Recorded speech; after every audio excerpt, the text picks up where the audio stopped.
boys in the 1960s, Jools Holland was an addict of the cult TV series The Prisoner, which was filmed in the extraordinary village of Portmeirion in North Wales. But it was only as a grown-up musician that he actually went there to look at the designs of Sir Clough Williams-Ellis and discovered a passion for architecture. He also learned how to talk to buildings.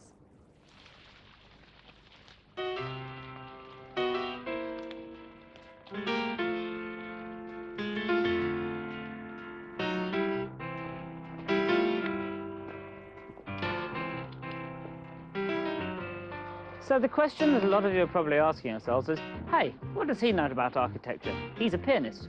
Well, the answer is very little until I came here. This place, Portmeirion, designed by the architectural magician, Clough Williams-Ellis.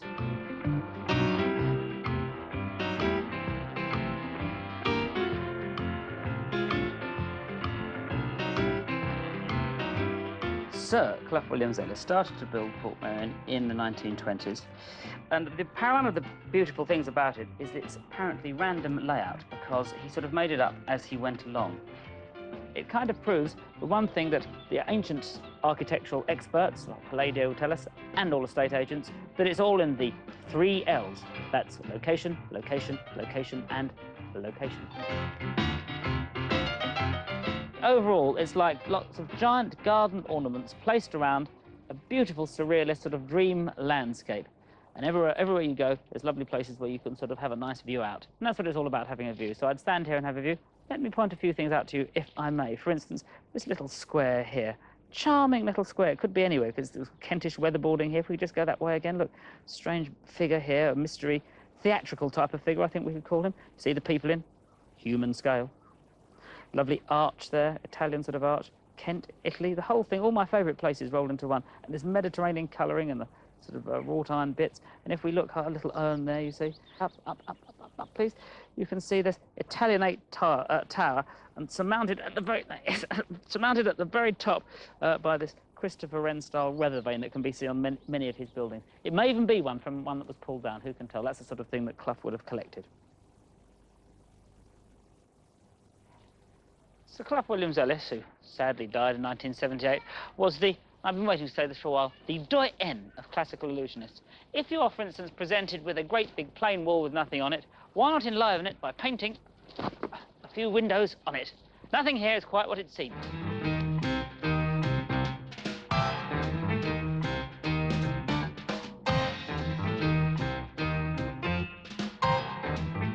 Clough Williams-Ellis, trying to enlighten everybody to different sorts of architecture, had 5 questions that he suggests the layman, or the voter, put to the buildings. So let's try and put some of his questions to his own buildings. Are you, or were you, for a reasonable period, structurally efficient so that your doors and windows opened and shut properly and you kept out the weather? Well, it looks pretty sound to me. Hello, is there anybody in? Hello? Hello, everything working okay? Yes, fine. Doors and windows okay? Yes. Okay, thank you very much. Have you got a general architectural theme which you try to express? I think so. Gaily coloured Italianate. Do you seem beautiful to me?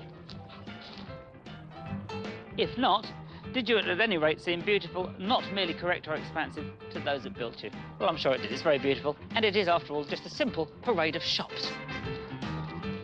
Are you a good neighbour so that your setting or any building near you gains rather than loses by your presence? Well, just looking around here, I think the answer has to be yes. Do you fulfil your function adequately and with a minimum of friction? Well, this building is called Watch House. It's where Noel Coward wrote Blithe Spirit. It's one of the first buildings to be built. And does it fulfil its function? Well, it's called Watch House, and so you would hope that there would be a view from here. Glancing out, we discover that there is.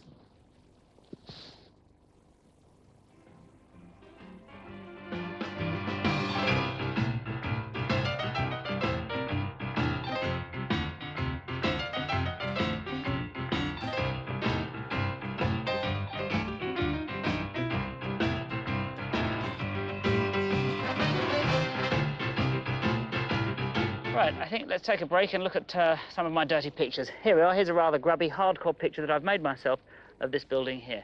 If you love these buildings, you sketch them. The other thing you do, as well as sketching them, is, of course, you measure them.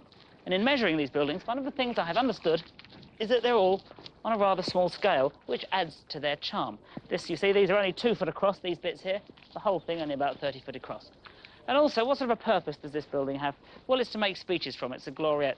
The columns he lost in the garden, Clough Williams says. He lost them somewhere in the garden. They were taken from Stowe School, which is the largest landscape work of art probably in Britain, and he sort of made them into this gloriette.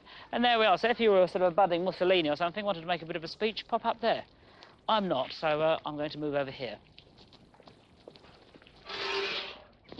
The beautiful thing, the brilliant, thrilling thing about this building is the fact that the closer you get to it, the smaller it becomes, until you get right up close and realise that underneath it it's just hollowed out, and above is a simple 3-roomed bungalow, a miniature little sort of doll's house that you could live in, with a beautiful facade, with a bit of breezebrock and rendering.